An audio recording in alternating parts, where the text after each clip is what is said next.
하나님의 대답, 이 로마서 전체 말씀의 제목을 삼고 함께 은혜 받도록 하겠습니다. 여러분, 오늘날 인류의 사람들에게 가장 큰 문제가 무엇이라고 생각이 되십니까? 사람들은 이렇게 정치에 문제가 있다고 말을 합니다.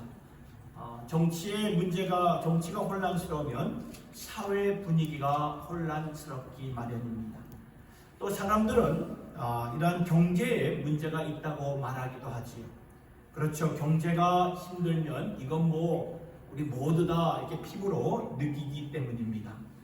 또 사람들은 정신적인 아픔이라고 말을 합니다.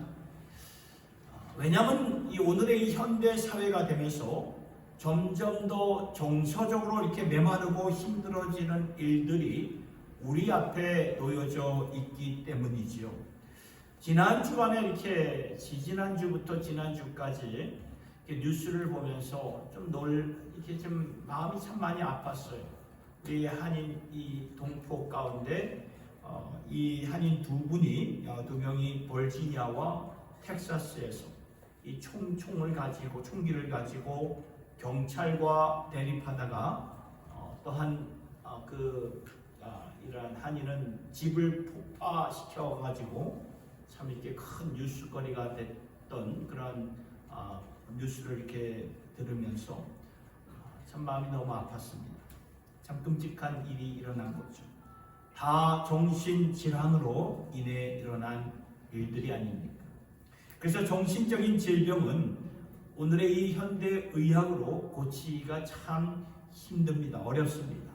우울증이나 조현병 같은 이러한 병들은 의술로 고침받기가 참 어렵지요.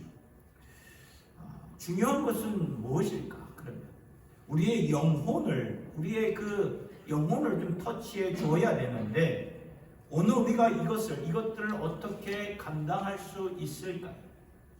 오늘의 아픔들, 모든 사람들이 갖고 있는 그런 딜레마들, 삶의 문제들이 심각하지만 하나님은 그런 아픔과 딜레마와 삶의 문제들은 거기에 인간들이 말한 정치나 경제나 그러한 여러 가지 정신적인 이슈에 있다고 말하고 있지 않습니다.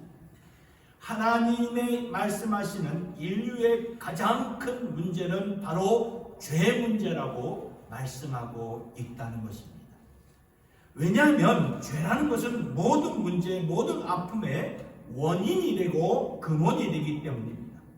그리고 죄라는 것은 끔찍한 결과를 가져오기 때문이죠. 그래서 로마서 6장 23절의 말씀, 우리가 잘 아는 말씀이죠. 죄의 삭은 뭐라고요? 사망이요. 생명 되시는 하나님과 영원히 분리되어서 생명이 없는 지옥에서 영원히 존재할 수밖에 없는 너무나 끔찍한 결과를 갖고 오는 것이 바로 죄 문제이기 때문에 하나님께서는 이 죄가 인류의 가장 큰 문제라고 말씀을 하셨던 것입니다.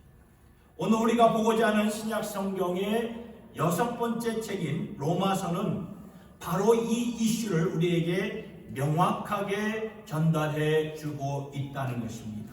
인류의 가장 큰 문제, 근본적인 문제, 가장 원인이 되는 문제가 무엇인가? 그것은 바로 죄다. 죄라는 것을 명확하게 말씀하시면서 인간의 죄가 얼마나 하나님 앞에 적나라하게 보여지던지 우리에게 말씀을, 로마서의 전체의 말씀을 통해서 우리에게 알려주시고 있습니다. 이렇게 우리의 죄악을 적나라하게 보여주시는 이유는 무엇일까요?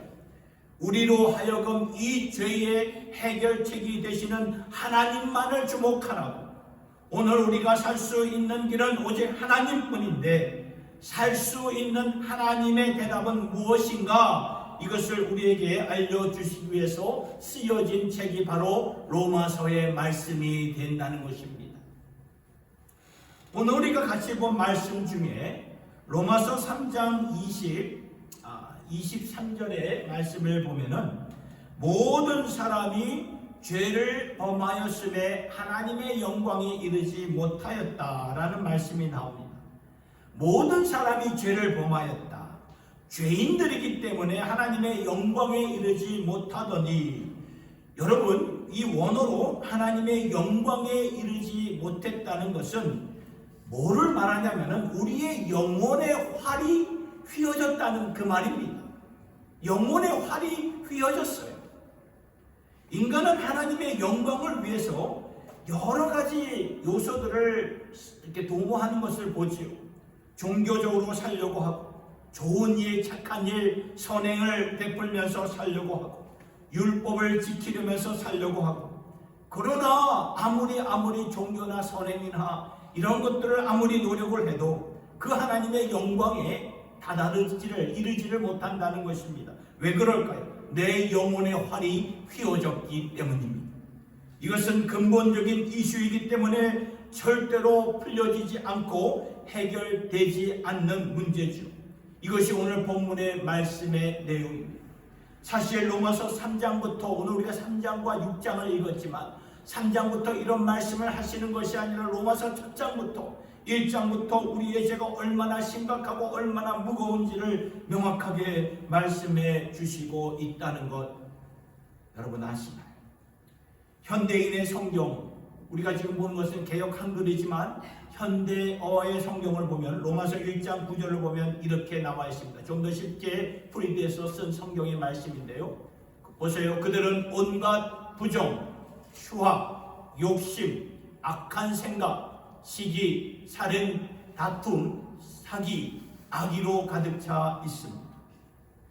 이것은 마치 우리 안에 바이러스가 들어가서 처음에는 잠복해 있는 것, 숨어 있어요. 잠복해 있지만 나중에는 이 바이러스가 확 우리 몸 안에서 퍼지면서 발병되듯이 우리의 모습이 그렇다는 것입니다. 모든 악함으로 완전히 만성이 되어 있는 상태에 있는데 하나님께서 우리를 향해 이렇게 말씀을 해 주셨던 것이죠. 이 말씀을 볼 때 심각한 말씀이 아닐 수가 없구나 라는 것을 보게 되지 않습니까? 1장 30절의 말씀을 보십시오. 서로 헐뜯고 하나님을 미워하고 건방지고 교만하며 자랑하고 악한 일을 꾸며내고 부모에게 불순종하고. 여기 악한 일을 꾸며내고 라는 이 문장을 한번 잘 생각해 보세요. 악한 일을 꾸며낸다. 그러니까 악한 일을 궁리해낸다. 그 뜻 아닙니까? 만들어낸다. 그렇죠? 영어로 보니까 they invent way of doing evil이라고 나와 있어요. 그러니까 세월이 흘러가지고 현대화가 되면서 오늘의 이 과학과 그 기술과 AI가, 그러니까 AI라는 게 인공지능을 말해주고 있는 건데 얼마나 빠른 속도로 발달되어 가고 있는지 모릅니다. 그러면 우리의 과학이 발달되는 만큼 우리의 죄악도 발달되어 간다는 그 말이에요. 은혜가 더한 것에 죄가 이렇게 더 커진다라는 말씀이, 성경 말씀이 있듯이. 여러분, 예를 들어서 인터넷을 생각해 보시기 바랍니다. 인터넷이 이렇게 들어오면서 이게 발명이 되면서 온 인류에게 얼마나 많은 편리를 이렇게 주었는지 모릅니다. 우리의 삶을 굉장히 편리하게 만들지 않습니까? 편리하게 만들었지만 전에는 상상하지 못했던 죄악들이 온 세상 안에서 퍼져가고 있다는 거예요. 그것이 내 손 안에 들어와 있어요. 오늘의 시대에 누구나 할 것 없이 보면은 어느 사람 누구나 할 것 없이 핸드폰을 갖고 스마트폰을 갖고 있습니다. 저는 이 폰을 보면서 이런 생각을 갖게 되었어요.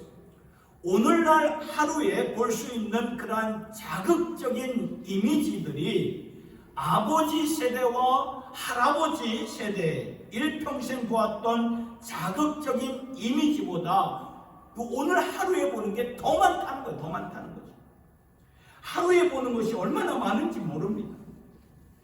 요즘 이 젊은이들 SNS나 틱톡이나 또는 인스타그램 같은 프로그램을 통해서 이상한 그러한 그루밍을 하기도 하고, 한 세대 전만 해도 전혀 생각하지 못했던 그런 댓글이 있지 않습니까? 그러면 악성 댓글을 달아가지고 그 댓글로 인해서 사람이 죽어요. 죽어 나갑니다. 자살을 하고 맙니다. 이것은요, 한 세대에는 전혀 생각하지 못했던 일이 오늘의 이 시대에서 벌어지고 있는 거예요. 성경이 그런 말씀을 하고 있는 것입니다. 악을 도모하는도다. 악을 궁리해내는도다. 어디 그뿐입니까? 1장 32절의 말씀을 보니까 이런 식으로 사는 사람들은 죽임을 당한다는 하나님의 법을 본능적으로 알면서도 그들은 자기들만 아는 것이 아니라 다른 사람들에게도 자기가 한 행동을 도모하고 부추긴다. 두둔하고 옳다고 두둔한다. 그 말입니다. 이것이 우리의 적나라한 인간의 적나라한 모습이에요. 그렇죠? 우리의 양심을 통해서 이렇게 살다가는 언젠가 창조주 하나님 앞에서 서게 되면 나는 죽는구나. 나는 사형 선고감이구나. 분명히 알면서도 이렇게 한다는 거예요. 이렇게 살고 있는 우리를 가르쳐서 로마서 2장 5절의 말씀을 보니까 이런 사람은 고집이 세고 회개하지 않기 때문에 하나님의 정의의 심판날에 받을 형벌을 스스로 쌓고 있는 것이다. 정의의 심판날에, 그날에 하나님 앞에서 받을 형벌과 진노를 쌓아가고 있다는 말인데, 이게 로마서 말씀의 시작입니다. 다시 말씀드리지만 이렇게 시작하는 이유는 이것이 우리의 근본적인 모습이라고 말씀은 우리에게 분명히 전하고 있는 것입니다. 하나님께서 이렇게 말씀하신 이유는 우리로 하여금 이제 하나님만이 주실 수 있는 대답과 문제의 해답에 귀를 기울이라고 말씀하고 있는 거예요. 그 하나님의 대답이 무엇입니까? 오늘 본문 3장 21절의 말씀을 보니까 이제는 율법 외에 하나님의 한 의가 나타났으니 이것이 우리의 모습, 바꿀 수가 없고 변화시킬 수가 없는데, 그런데 but God, 그러나 이제 하나님께서 다른 길을 주셨고 새로운 은혜의 길을 열어주셨어요. 우리로 하여금 율법과 어떤 종교나 노력과 선행으로 하나님 앞에 설 수 없다는 것을 아셨기 때문에 바로 설 수 있는 새로운 길, 해결책을 우리에게 열어주셨는데, 그 해결책이, 그 길이 무엇입니까? 22절의 말씀 보세요. 곧 예수 그리스도를 믿음으로 말미암아 모든 믿는 자에게 미치는 하나님의 의니 차별이 없는. 그러면서 24절을 보세요. 그리스도 예수 안에 있는 성령으로 말미암아 하나님의 은혜로 값없이 의롭다 하심을 얻은 자 되었느니라. 그러니까 여러분, 하나님의 대답이 뭐예요? 오늘 말씀의 제목처럼 하나님의 대답이 뭐죠? 바로 예수 그리스도예요. 예수 그리스도. 이분만을 잡으면 우리가 살 길이 열려진다. 그 말이에요. 아멘입니까? 예수 그리스도. 전에는 살 길이 없어요. 본질상 우리는 진노의 자녀였습니다. 본능적으로 우리가 원래 그런 사람들이었어요. 양심의 가책이 있어도 내가 죄를 도모하는 것뿐만 아니라 다른 사람들까지도 그게 옳다고 부추겼던 그런 우리들이었어요. 인류의 첫 조상이었던 그 아담, 하와를 보세요. 하나님께서 금지했던, 먹지 말라는 선악과를 혼자 먹지 않잖아요. 혼자 먹지 않고, 혼자 먹으면 외로우니까 남편인 아담과 같이 먹잖아요. 이게 우리의 모습이라는 거예요. 그래서 하나님은 우리가 하나님 앞에 바로 설 수 있는 길을 허락해 주셨는데, 그것이 바로 예수 그리스도라는 것이에요. 그러면 예수 그리스도를 통해서 무엇을 하셨는가? 두 가지를 보게 되는데, 첫째는 예수 그리스도로 우리의 죄의 대가를 치르게 하셨다는 것입니다. 여러분, 24절을 보면은, 오늘 본문의 말씀 24절을 보면요, 그리스도 예수 안에 있는 성령으로 말미암아, 성령이 영어로는 리뎀션이거든요. 리뎀션. 이 성령의 뜻이 무엇인지 아십니까? 성령의 뜻이 무엇인지 아세요? 이게 좀 어려운 단어인데 이걸 쉽게 풀이하자면 배상금을 치르셨다, 그 말이에요. 배상금을 치렀다. 배상금을 국어 사전을 찾아보니까 남에게 입힌 손해를 물어주는 돈이라는 거예요. 속량이라는 뜻이 바로 배상금을 내어주셨다는 그러한 뜻입니다. 하나님께서 대신 내어주셨다, 그 말이에요. 하나님이 독생자 예수 그리스도를 내주신 이유는 우리가요 책임을 회피하라고 살 길을 내주신 것이 아닙니다. 율법을 주신 것은, 그 율법 말씀을 주신 것은 회개하라고 주신 것이 아니라 율법대로 살라고 주신 것인데, 문제는 뭐냐? 그 율법을 우리가 감당하지 못하는 거예요. 지킬 수가 없는 거예요. 우리가 감당할 수 있는 배상금이 아니라는 거예요. 그래서 하나님께서 대신 치러 주신 것입니다. 제가 중학교 때요, 아버지께서 건축 사업을 하셨거든요. 근데 이제 그 건축 사업을 이렇게 또 은혜를 받아가지고 접으시고 목회의 길에 가셨습니다. 목회의 길을 가시니까 이 집안의 가정 형편이 갑자기 어려워지는 거예요. 굉장히 어려워졌어요. 그래서 용돈 받는 것은 뭐 생각도 못했고, 그래서 그래가지고 저와 동생이 이렇게 그때 뭘 했냐면은, 제가 이제 중학교 때부터 새벽 3시 반에 일어나가지고 신문 배달을 했습니다. 그 새벽에 일어나는 것이 얼마나 이 괴롭던지, 저 혼자 했으면 아마 못했을 것 같았다라는 생각이 듭니다. 이 동생하고 이제 같이 하니까 형 동생이 서로 이렇게 으쌰으쌰 하면서 이렇게 밀어줬기 때문에 이렇게 감당했던 것 같아요. 아무튼 이 중학교 시절 때 그러면서 이제 월급을 이제 받았어요. 또 봉투에 두툼하게 이제 그게 뭐 제가 보기 두툼한데 이제 그때 액수가 한 10만 원에서 13만 원. 한 달 동안 새벽 3시 반에 일어나가지고 한 5시간 이제 일을 하고 이제 들어와서 학교를 갔지만, 그래가지고 10만 원에서 13만 원을 받았는데, 그게 얼마나 큰 돈이었는지 모르죠, 저에게.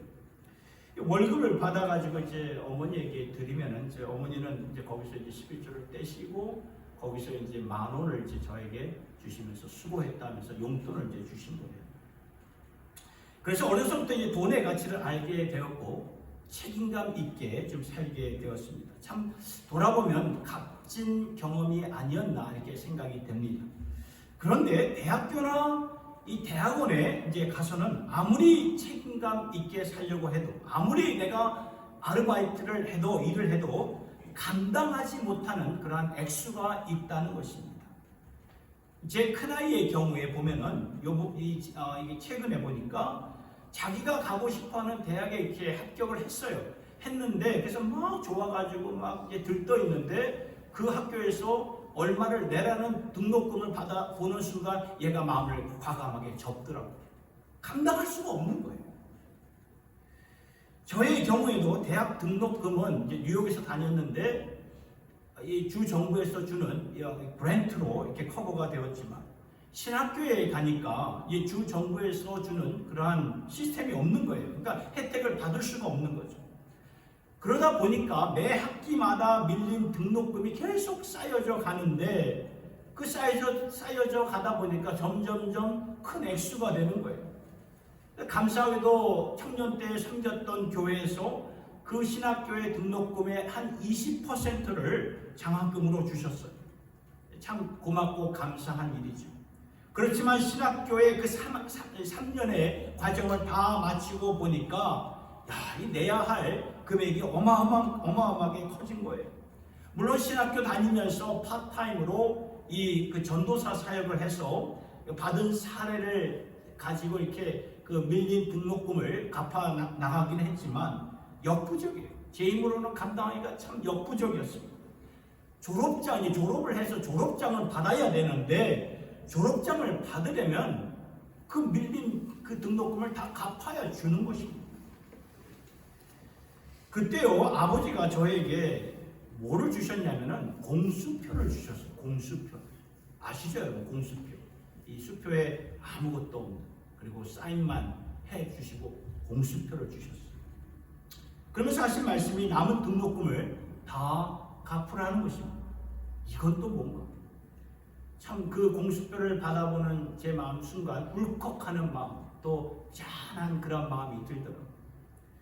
저희 부모님이 재력가도 아니고 사업가도 아니시고 참 자그마한 목회를 하시면서 한 푼 두 푼 이렇게 모은 그러한 자금을 얼마 그런 돈이신데, 참 저에게 그 공수표를 참 주실 때 참 얼마나 그게 저에게 큰 의미로 다가왔는지 모릅니다.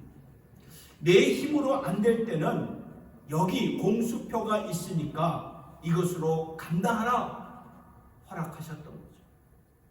그러니까 책임을 회피하라는 것이 아니라 감당할 수 없기 때문에 주신 것입니다.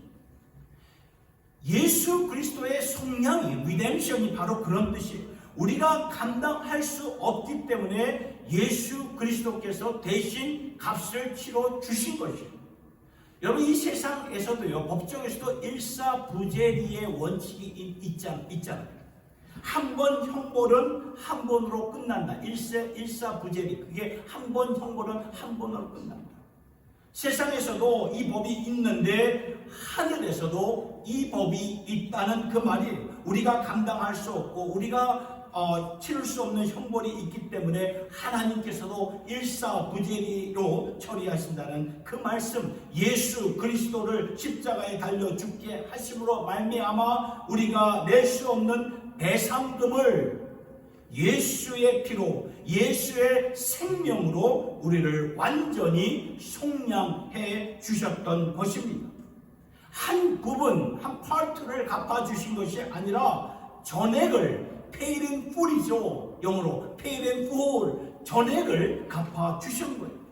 그러니까 예수 그리스도의 생명, 곧 하나님의 생명이기 때문에 그 생명이 우리의 죄를 현재의 죄만 감당하게 하시고 미래의 죄는 감당하지 못하게 하는 그 정도의 하나님의 배상금이 아니라 예수 그리스도를 통해 paid in full, 다 이루었다 십자가상에서 외치지 않으셨습니까?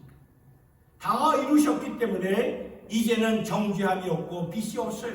예수님이 내 죄를 다 씻어주셨기 때문에 내가 예수 안에 있는 이상 오늘의 죄가 이렇게 많아 내일도 1년 후도 10년 후에도 지을 죄가 있잖아요. 있지만, 그래서 괴롭지만 그러나 예수님께서 paid in full, 죄값을 다 치러 주셨던 거예요. 그러면서 말씀하시길, 하나님께서 너를 자유롭게 하셨으니 다시 그 자유를 박탈해 버리는 세상의 어떠한 요소들로 짐을 지고 살아가지 말아라. 그 말씀. 사랑하는 성도 여러분, 전액을 감당해 주신 하나님, 모든 것을 한 번에 단번에 갚아주셨기 때문에 예수 그리스도의 속량은 온전한 속량이 되는 것 믿으시길 바랍니다. 그래서 3장 24절의 말씀을 보니까 이렇게 나와 있죠. 그리스도 예수 안에 값없이 의롭다. 그냥 들으십시오. 그리스도 예수 안에 값없이 의롭다 하심을 얻은 자 되셨느니라. 하나님께서 선언하신 말씀이라는 것입니다. 그러니까 하나님의 법정에서 선포를 하셨기 때문에 하나님께서 의롭다 칭해 주셨기 때문에 이것을 무효화시키거나 되돌릴 수 있는 사람은 아무도 없다는 거예요. 그렇다면 오늘 우리의 반응, 리액션은 어떠해야 할까요? 감사와 또 감사와 영광과 찬양과 경배와 예배를 드리면서 하나님 앞으로 우리가 나아가야 되지 않겠습니까? 그렇죠? 그래서 예수 믿는 우리들은 자나깨나 이 경배하는 그런 마음을 가지고 이렇게 모일 때마다 구원받은 감격이 있잖아요. 그 감격을 가지고 나 같은 자가 어떻게 구원받을 수 있었을까? 그러한 중심으로 사무쳐서 하나님 앞에 경배와 찬양과 영광을 온전히 드릴 수 있는 저와 여러분 모두가 될 수 있기를 예수님의 이름으로 축원합니다. 여러분 감격을, 여러분 계시록 말씀을 보면 계속 천국에서 끊임없이 울려 퍼지는 그런 천국의 찬양 소리가 있습니다.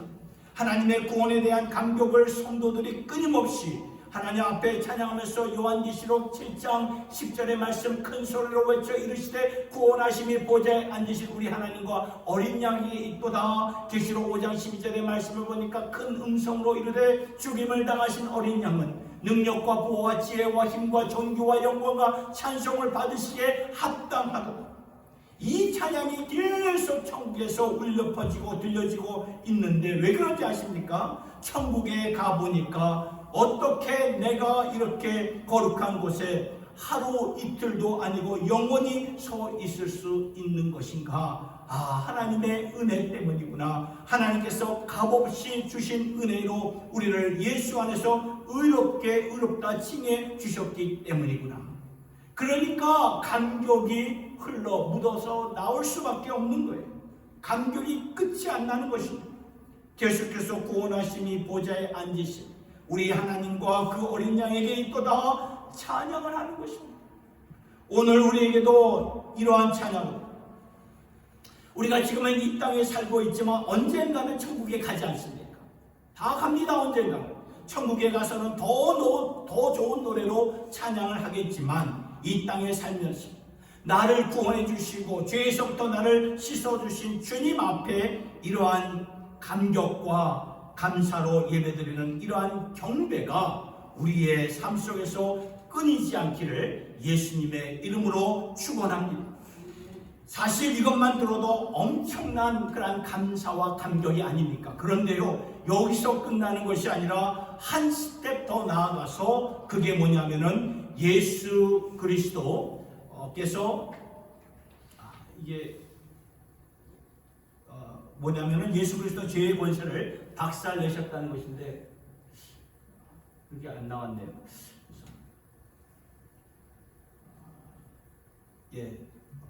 예수 그리스도께서 죄의 권세를 박살내버리셨다는 것입니다. 이거 로마서에서 주시는 말씀인데요. 예수의 피로 우리의 죄를 해결해 주셨으면 이것은 하나님의 법정에서 늘 클리어된 거예요. 해결이 된 것입니다. 이제는 우리가 하나님 앞에서 의로운 자로 설 수 있는 길이 활짝 열려진 것이죠. 그런데 법정에서 해결이 되었다고 해서 죄의 영향권에서 우리가 벗어난 것인가? 이것은 다른 이슈라는 것입니다. 여러분, 죄라는 것은 우리를 지배합니다. 죄는 우리를 지배해요. 죄는 우리를 노예로 만들어버리죠. 원치 않아도 하게끔 만드는 것이 죄의 속성입니다. 이것을 하면 나도 죽고 가정도 죽고 죽는 것을 알면서도 하게 만드는 것이 죄가 아닙니까? 우리 몸에 들어와서 우리를 지배하고 우리를 완전히 사로잡는 이런 막강한 권력과 세력인데 예수님이 십자가에 달려 죽으심으로 말미암아 그래서 다시 사심으로 말미암아 죄의 그러한 대가를 치러 주셨을 뿐만 아니라 우리의 삶을 지배하는, 지금 현재 우리의 삶을 지배하는 죄의 권세까지도 끊어주셨다는 거예요. 박살내 버리셨다는 것입니다. 그래서 하나님께서 이 말씀을 하시는 거예요. 예수로 인하여 죄의 영향권, 죄의 지배권에서 너를 해방시켜 주노라. 오늘 본문 가운데 이 로마서 6장 10절의 말씀을 보면은 그가 죽으심은 죄에 대하여 단번에 죽으심, 그가 살아계심은 하나님께 대하여 살아계십니다. 여러분, 여기서 예수님이 단번에 죽으셨다는 것이 무엇을 해결하셨다는 말씀입니까? 죄의 권세를 끊으셨다는 그 말이에요. 죄의 권세를 그냥 박살냈다는 말이죠. 지배권. 고린도전서 15장에 죄는 사망을 낳는다고 말씀을 하고 있죠. 그 사망 권세로 온 인류를 두려움과 고난과 테러 속에 붙잡는 것이 죄의 권세입니다. 그 죄가 쏘는 것을 예수님이 완전히 없애 주셨다는 거죠. 경험해 보신 분은 아시겠지만 벌에 쏘여 보신 분 아시지요? 얼마나 아픕니까? 그 벼락에 탁 쏘였을 때. 그런데 나를 쏜 그 벌이 또다시 쏠 수 있습니까? 없어요. 한 번 쏘면 그것으로 끝나는 것입니다. 이와 마찬가지로 죄라는 것이 죄의 권세로 쏠 수 있는 것이 엄청난 사망 권세를 예수님에게 한 번에 쏴버렸어요. 그래서 고린도 15장에 예수의 죽으심과 부활하심을 가리키면서 뭐라고 말하냐면은 사망아 너의 승리가 어디 있느냐? 사망아 내가 쏘는 것이 어디 있느냐? 그렇게 말합니다. 더 이상 쏠 수가 없다는 그 말씀이죠. 예수 그리스도의 죽으심은 단번에 모든 죄의 권세를 끊으시고 해결해 주셨다는 그 말씀입니다.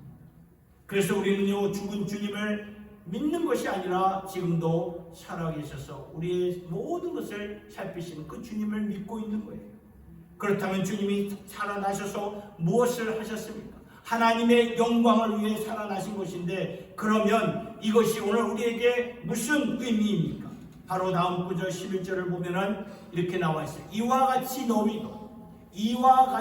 너희도 예수가 이렇게 죽으셨고 이렇게 다시 사신 것은 우리도 예수 안에 있는 존재이기 때문에 우리의 원래 몸은 죽었고 예수와 함께 다시 산 몸은 하나님의 영광을 위해서 살 수 있는 몸이 되었다, 그 말입니다.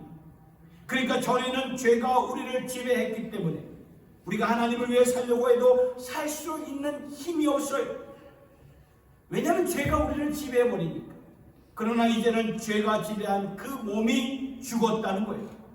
우리를 컨트롤하는 그런 이 몸, 그 컨트롤할 수 없는 몸이 죽어버렸다는 그 말입니다.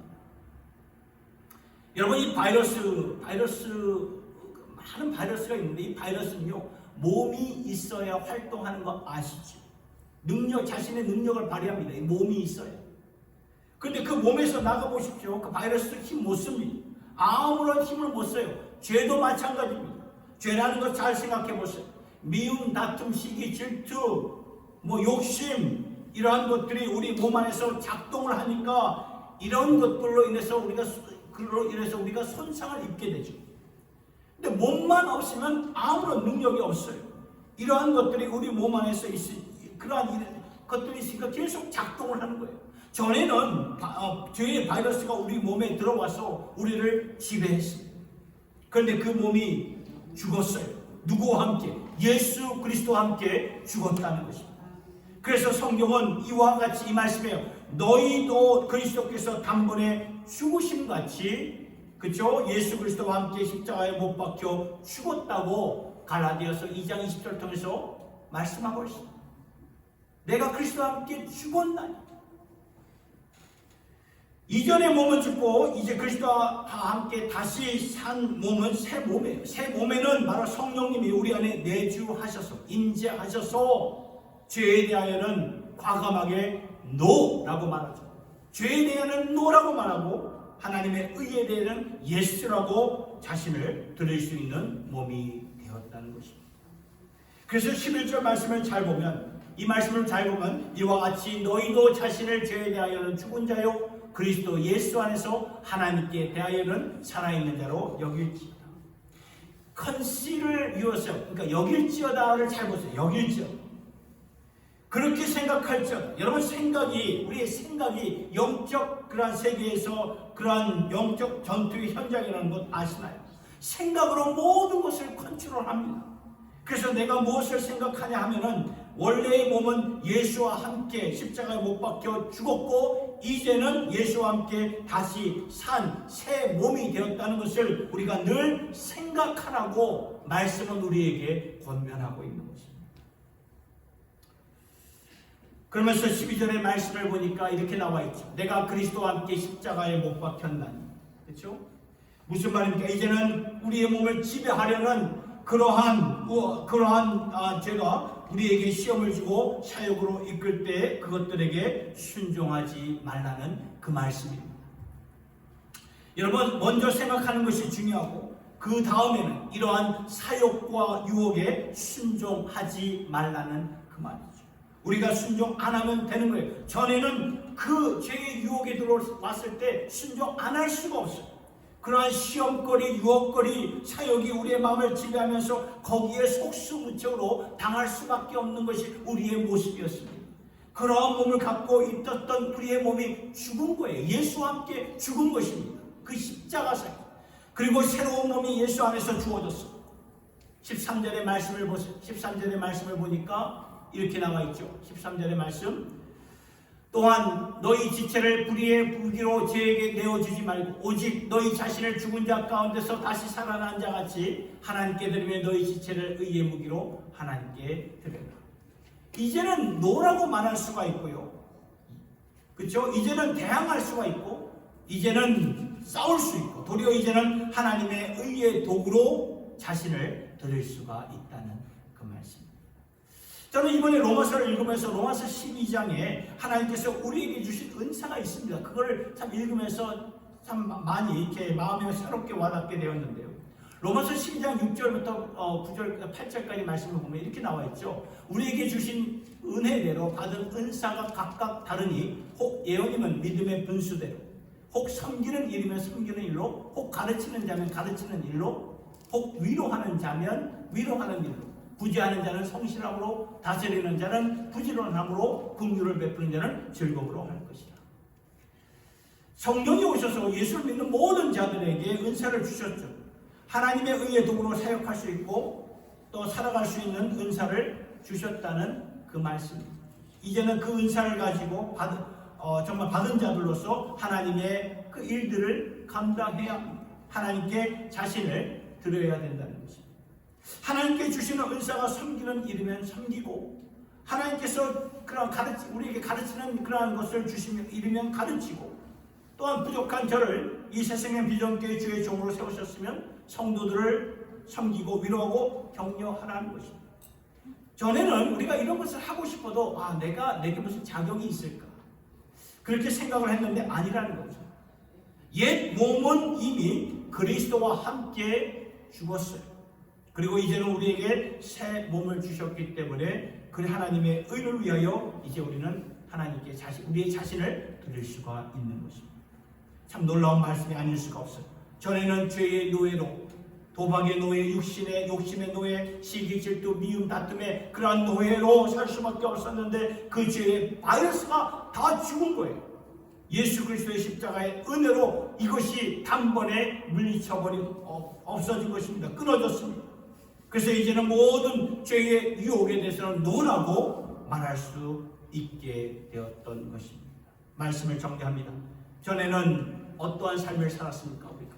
전에는 나를 위해서 살았습니다. 내 욕심을 위해서 살았습니다. 그러나 이제는 영원한 하나님 나라를 위해서 살 수 있어야 된다는 것입니다. 이것이 저와 여러분들에게 주어진 은사이며 달란트라는 것입니다. 이것을 위해서 살 수 있는